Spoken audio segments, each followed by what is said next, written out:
Hi everybody, Dr. Bill Crawford here, psychologist, speaker, and parent. Doing something this week that I've really not done before. I'm reposting a video that I have put on YouTube in the past that spoke to a new way of parenting. And I think that might be a good idea, especially given the discussion today around the Adrian Peterson situation, corporal punishment, to spank, not to spank, hit, don't hit. I think sometimes we may be asking ourselves the wrong question. And that's why I want to give you this perspective, see if it can help you as a parent, and more importantly, help you raise your child to be the person you want them to be. See what you think. Hello there. Dr. Bill Crawford here. I'm a psychologist, founder of Crawford Performance Solutions, speaker, author. Today, however, I'm here to talk about a subject that is near and dear to my heart, and that's the subject of parenting. Being the father of two wonderful boys, I have gotten clear how important that job is and yet how hard it is. So what I've done is come up with a book, actually, called How to Get Kids to Do What You Want. It's really all about parenting. If you're interested in that, I'll show you how you can get a copy toward the end of this segment.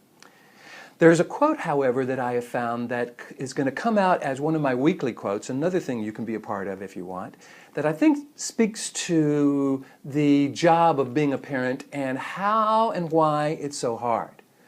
The quote says, "One of the barriers to being a great parent is the mistaken belief that we're raising kids." Now, I know some people are going, well, wait a minute, of course we're raising kids. What else would we be raising? I'm going to suggest we are no more raising kids than a cattle farmer is raising calves, or a chicken farmer is raising chicks. What we're raising is adults. And therefore, we want to keep our eye on that end result. We want to make sure we know what we want that adult to look like, to be like. And that way we can use that knowledge in our interactions with them. So when I'm doing my seminar on how to get kids to do what you want, or talking with a parent here in my office, I'll ask them the question, what's the quality or characteristic you want your child to have when they become an adult?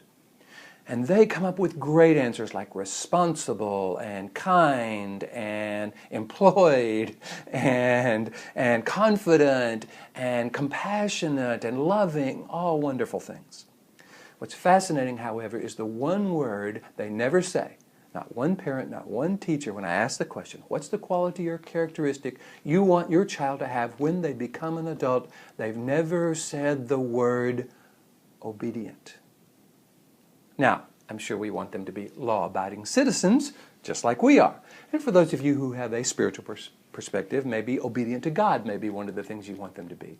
But we don't want them just blindly going around obeying everybody that tells them something to do. Matter of fact, we want them to be the opposite, to be independent, to have self-confidence, to be able to trust their own inner voice and inner guide. And therefore, what I think we want to do is to first get very clear, maybe obedience isn't what we want to be teaching. If it's not a quality we want them to have when they become an adult, maybe we shouldn't be using it with them as children. In fact, have you noticed that when we are trying to get our kids to be obedient, remember a quality we don't want them to have as an adult, that's when they're the most resistant. So I suggest we do this instead. We make this list of the qualities and characteristics we want them to have as an adult, and then we recognize that every time we're interacting with our kids, we're teaching them something. So what if we made our highest purpose to always interact with them in a way that is teaching them one of the qualities or characteristics we want them to have as an adult?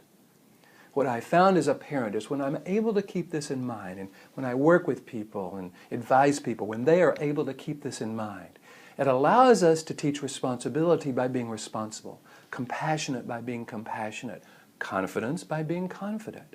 Our children see that in us. They start to emulate us.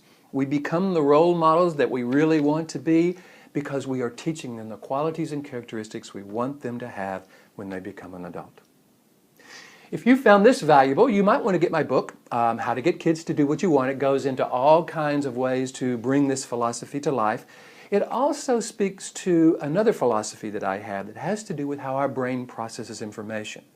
One of the things that happens when we try to get our kids to be obedient, they often go into that lower resistant brain We want them to be in that upper receptive brain, and I show you how to do that in the book.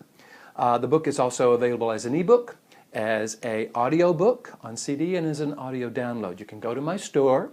If you're already on the website, just go to the store. If you're not on the website yet, you can go to billcphd.com or billcrawfordphd.com. Go to the store. You'll be able to read about all the products, and especially those around kids, that can help you be more influential in your life and in your child's life.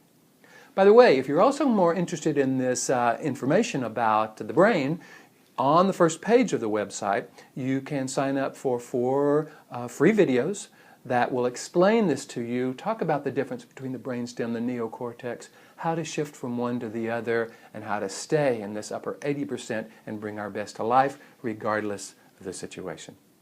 I hope you have found this valuable. It's fun for me to present these segments. Here's to you having more clarity, confidence, and creativity in everything you do, and I'll see you in the next segment.